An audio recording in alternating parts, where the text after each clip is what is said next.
If I could make a list of iconic movies that absolutely do not need to be helped by a sequel, Gladiator would be near the top of that list.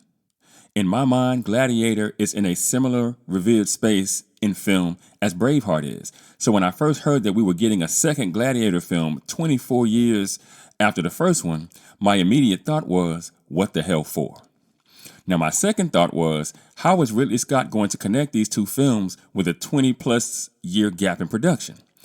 Now, I'll admit, Ridley came up with the only answer that he could to that question here by making the film from the point of view of Lucius, son of Lucilla, who apparently was sent away by her for his protection when he was a child and had been living in Numidia with his wife when Acacius and the Roman army showed up and rang the doorbell.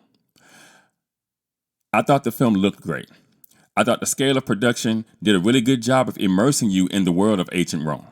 Seriously, somebody's going to get an Oscar nom for production design this go round. Real talk. I thought most of the action was pretty good, as was most of the acting, minus Denzel's decision to not use an accent. And believe me, it hurts me to say that because Denzel is basically one of my acting heroes. And unfortunately, that's where all other superlatives end for this movie. The writing here was not good. I thought the setup was too reminiscent of the original film, as it was essentially a copy beat-wise. And wouldn't you believe it, Rome has the exact same problem it had in the first film, being ruled by tyrants, this time too, that need to be overthrown. And the one thing you absolutely know is going to happen from the moment the setup is done is also ripped directly from the first film.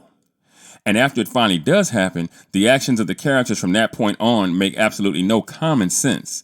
And that's all done so we can get a showdown between a gladiator in his prime and a purveyor of gladiators twice his age for the city itself.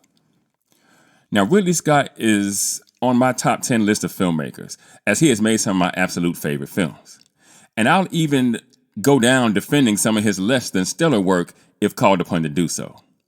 But this film was a bad idea, narratively speaking.